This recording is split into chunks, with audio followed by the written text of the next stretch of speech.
everyone, it's Brian Bean, founder of Mentor to Millions, creator of Extra Digit Income. And one question I get all the time, actually two questions. Brian, how in the world did you retire at 22 years old? And the second question I get is, how in the world did you make your first $1 million in your late 20s, early 30s? But here's the question everyone should ask. How did I lose my first $1 million and then get it back? Easy. I had mentors who finally taught me in my 30s how to keep money. What I want everyone to understand is that America is a capitalistic society. So before you look at fancy cars and big homes, there's nothing wrong with material things. You want to leave more of a legacy for your family and create wealth for your loved ones. Here's a basic formula that I want to share with everyone watching this video. 2, 4, and 3. There are two basic objectives that everyone wants to meet in America. In capitalism, one is you want to make money to maintain the lifestyle that you currently have during your working years. That's very important. Another word for that is pay the lights, pay the gas bill, drive a car, have clothes on your back, put food in your mouth, and a roof over your family. Basic necessities. Now, objective number 2 is a little more complicated. The money that you make during your working years has to sustain you during your retirement years. In other words, when you retire, you will no longer have the labor income coming in. So where will you get the money to sustain your current lifestyle? There are 4 things keeping you from meeting your 2 objectives. Once you learn these, you learn the key to capitalism. Number 1 is inflation. You have to put your time and money into things that outpace inflation. Now, what is inflation? Funny you should ask, because they don't really teach this in economics. They don't really teach this in school. Inflation basically means everything around you is getting more expensive, but your income is staying the same. That means the value of every dollar you make is dropping no matter what the market says. Inflation causes your money to decrease on a daily basis. Now, that sounds pessimistic until you understand that there's certain things you can do to outpace it. See, inflation is the silent income killer. And what that means is it nips at you every single day and you wonder why you can't get ahead. There's a reason for that. Number 1, groceries are more expensive, gas is more expensive, daycare is more expensive, healthcare is more expensive, but the market, the farmer's market that is, the grocery store, your boss, and the gas companies don't care that your income flatlined. That's inflation, and I'll show you how to overcome that as I conclude. Number 2 is taxes. Now people say, Brian, you teaching tax evasion? No, I'm teaching tax protection. Wealthy people don't pay $1 more in taxes than they should, whereas most people with the W-2 give away 1/3 of their income to the government off the top. So what you want to do is understand the tax game and how it is played. If you have a W-2, there's nothing wrong with that. But most people with a W-2 basically work from January to April for the government.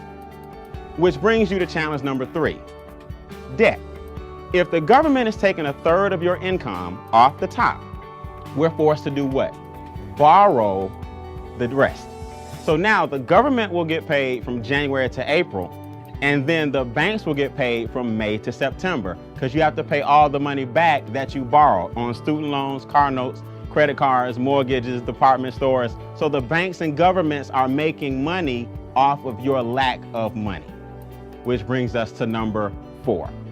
Challenge number 4 is less than ideal cash flow decisions.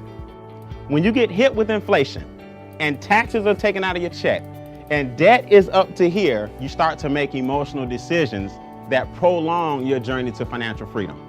There are 3 solutions to your 4 challenges. Number 1 is real simple, cash flow management. Cash flow management basically means the lack of money is costing you more money. That's a negative cash flow cycle. Overdraft fees, payday loans, anything that takes money, late fees on bills, anything that takes money out of your pocket is tying up your cash flow and making it negative. What you want to do is learn how to flip your negative cash flow cycle into a positive so that your money will stay in your house longer.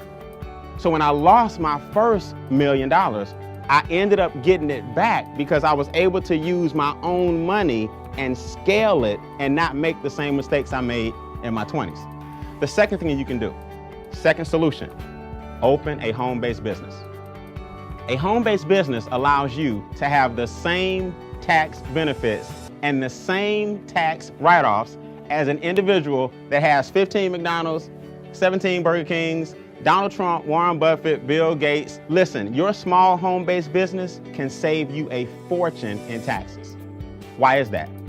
Real simple.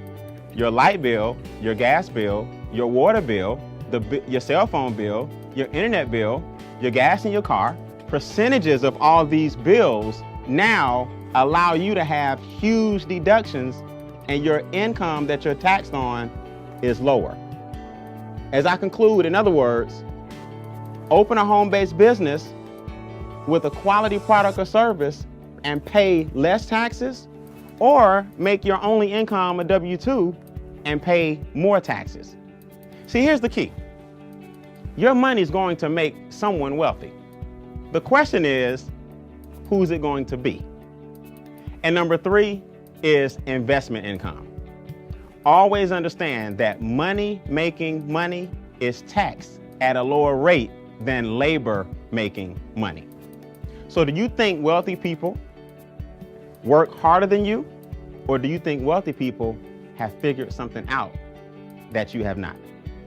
There's a reason Warren Buffett pays less taxes percentage-wise than his secretary. He understands capitalism. Remember, guys, making money talks, yes, but creating wealth whispers. I'm Brian Bean. Continue to create, sustain, and advance.